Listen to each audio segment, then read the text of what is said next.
Assalamualaikum warahmatullahi wabarakatuh. Saya Erika Wahimega Andini dari kelas Ekonomi Syariah C akan menjelaskan sedikit tentang jual beli valuta asing. Nah, pengertian dari valuta asing itu sendiri adalah mata uang luar negeri seperti dolar Amerika, ringgit Malaysia, dan rupiah Indonesia itu apabila antar negara terjadi perdagangan internasional, maka tiap negara membutuhkan valuta asing untuk alat bayar luar negeri dalam dunia perdagangan devisa. Dalam istilah beberapa kamus Arab, transaksi valuta asing disebut istilah dengan al-sorof, yang berarti jual beli valuta asing, atau dalam istilah bahasa Inggris adalah money changer. Nah, pengertian as-sorof itu sendiri adalah suatu perjanjian jual beli suatu valuta dengan valuta lainnya. Transaksi jual beli mata uang asing yang sejenis maupun tidak sejenis. Yang selanjutnya adalah dasar hukum jual beli valuta asing.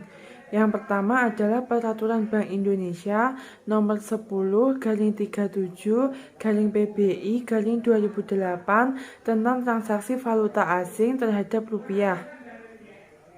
Yang kedua, ketentuan yang dituangkan dalam Peraturan Bank Indonesia nomor 17-3-PBI 2015 tanggal 31 Maret 2015 tersebut mengatur bahwa setiap transaksi yang dilakukan di wilayah NKRI wajib menggunakan rupiah.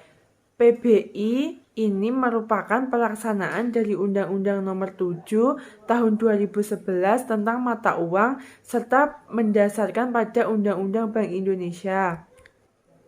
Yang selanjutnya berkaitan dengan fatwa ulama.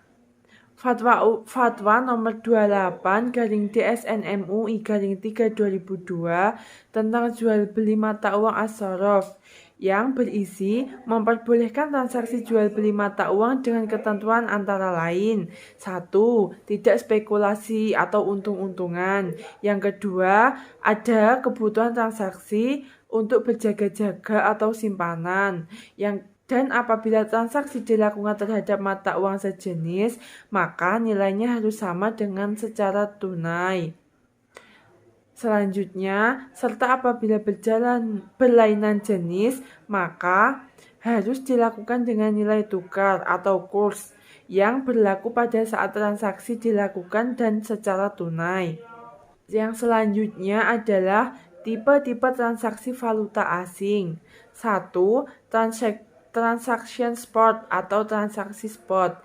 Transaksi spot merupakan transaksi valuta asing dengan penyerahan dan pembayaran saat ini juga, meskipun dalam proyek transaksi spot akan diselesaikan pada dua hari kerja berikutnya. Yang kedua adalah forward transaction atau transaksi berjangka.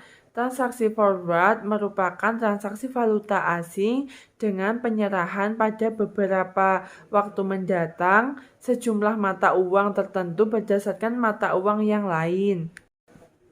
Yang selanjutnya, yang ketiga adalah swap transaction atau transaksi swap, yaitu transaksi pembelian dan penjualan bersamaan sejumlah tertentu mata uang dengan dua tanggal valuta atau penyerahan yang berbeda.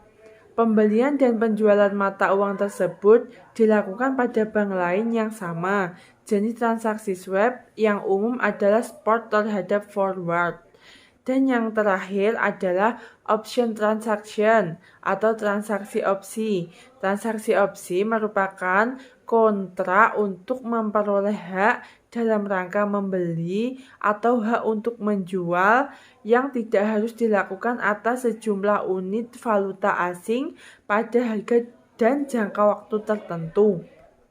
Syarat jual beli valuta asing yang pertama adalah pertukaran mata uang dilakukan secara tunai. Yang kedua, motif atau tujuan pertukaran mata uang adalah dalam rangka mendukung transaksi komersial bisnis pada sektor real. Yang ketiga, keseimbangan dan kesamaan kualitas mata uang dalam jual beli valuta yang sejenis.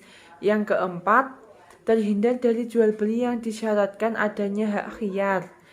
Yang kelima, transaksi berjangka dilakukan dengan pihak-pihak yang diyakini mampu menyediakan valuta asing yang dipertukarkan.